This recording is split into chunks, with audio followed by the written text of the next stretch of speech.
G'day everyone. I'll just do a quick video to show you a little bit of what I've been up to. It's by no means all, but this is some completed work. I thought I'd share with you. I've got some other stuff. I've got some more of a Napoleonic French. There's some more in progress behind these guys on the desk. In a sort of a midway point sort of stage of being painted. But yeah, I might save those for another video, along with some more completed Fusiliers. I think I've completed third company, and these guys have got the guys over the back have got the fourth company pom-pom. Anyway, that's another subject. Now, what you can see in front of you are all footsore miniatures. There's some 4 Middle Eastern gentlemen with bows here at the front. I think footsore might have them listed as Arabs or something. So yeah, you can use them probably for a variety of people's wearing similar clothes in the Middle East in perhaps the early medieval period. Who knows? Maybe even later. I don't know. But that's them. Metal castings. I've done a few of these before. There'll be stills at the end, so you can get a closer look at, hopefully, at the faces and whatnot. Yeah, quite simple basing, just with some dry, deserty sort of tufts and sandy looking bases. So that's them. I'll take them off. We'll have a look at what's behind. So we've got 4 horsemen.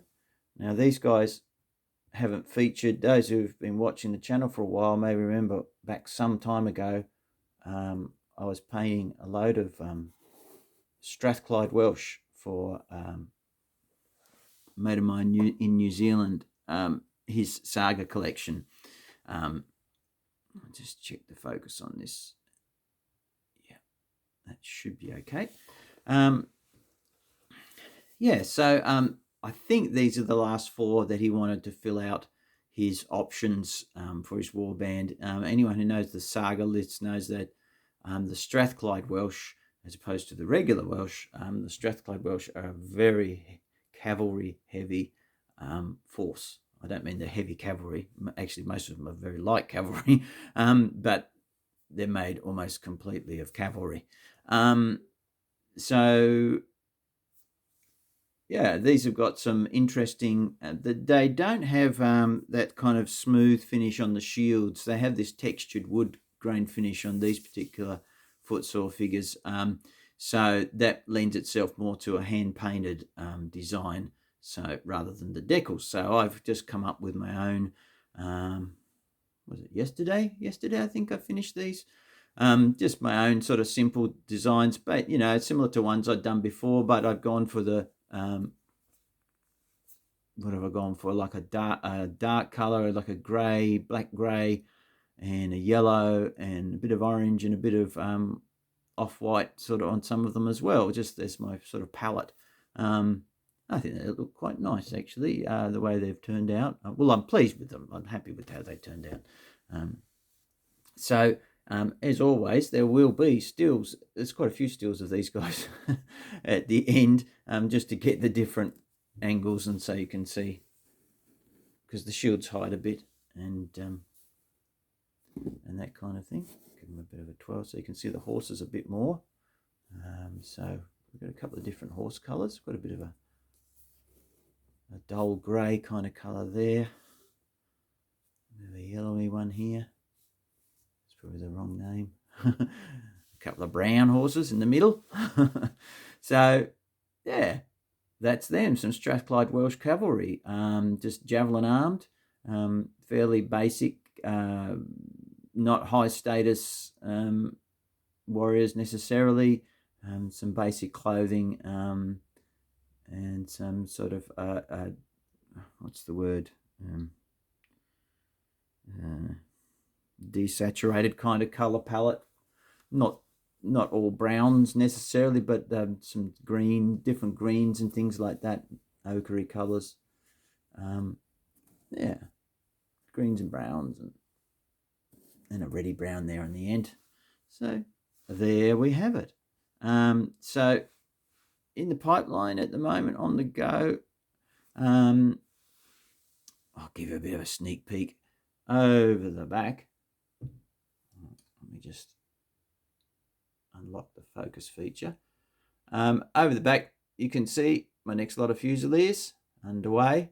I've done a few conversions, got a bit of some head swap things from another kit, and try to mix it up. Yeah, make them look a bit different. And then over the back, we've got some really interesting miniatures. They're going to be starting perhaps later today. Well, I've already made a start at them.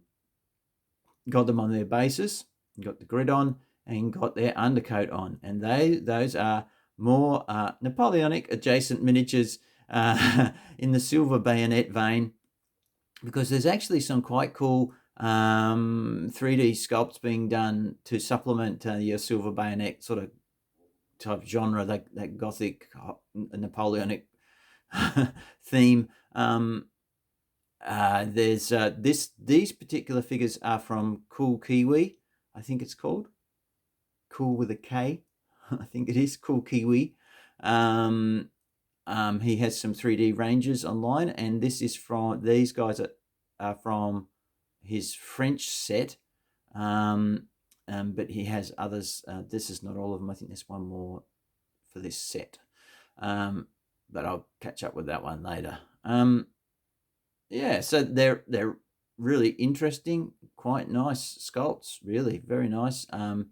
Yeah, my friend Albie had them printed out. I don't think he's got a printer. I'm pretty sure he got them printed and sent down to him. And he's getting some as well, because I asked him the other day. I saw it on yeah, Sonic Sledgehammer had some of these 3D printed silver bayonet style miniatures. Now the name, should have written it down. It'll probably come up later in another video, but Bill Thornhill, who sculpted these, and a vast amount of the footsore range, it all originated with him. He now sculpts with ZBrush or something similar like that, sculpts for the 3D printing sort of market, and he has done and is also continuing to build up a collection of silver bayonet style miniatures as well. And it turned out that my friend Albie, I'd seen this on Sonic Sledgehammer, it was a couple of videos back, where he painted at least one of these sort of, I think it was a Russian, yeah, and it turned out that there was a comment from Bill Thornhill in the comments, and was the first thing I knew. I wasn't aware, not being on Facebook or anything like that. I didn't know Bill had produced these, so that was quite exciting, and I went and looked it up, and then I told my friend Albie, who I know likes to collect these figures, silver bayonet type figures, and he was already ahead of it. He already had some on order. So he said, in due course, there'll be some coming across my desk. So I'm really quite looking forward to that. So I get to see Bill Thornhill's work. I've painted so many figures sculpted by Bill Thornhill over the years, and those who follow my channel for a while will know how many Dark Age figures that I've painted that were Bill Thornhill sculpts. And now, eventually, I'll get to paint some of his 3D sculpted, 3D printed and 3D sculpted figurines as well. So that's really cool. I'm really interested to see them. They look really good. Yeah, so that's just another little bit of news. But so hopefully I'll have a Napoleonic video coming up in the not too distant future as well, to show you what the progress is on these Frenchies that I'm working on. So thanks for tuning in and watching what I've been painting, and enjoy the pictures afterwards, and I hope you don't mind the extra bits of blather about what's on the table and what might be coming through the pipeline. So yeah, I've got a bit on the go. I've got a heap of Huns here. I've got a heap more Piano War Games figures, Napoleonic figures to paint, which is really exciting, and all sorts of other things. So thanks for watching, guys, and I'll catch you in the next one. Bye for now.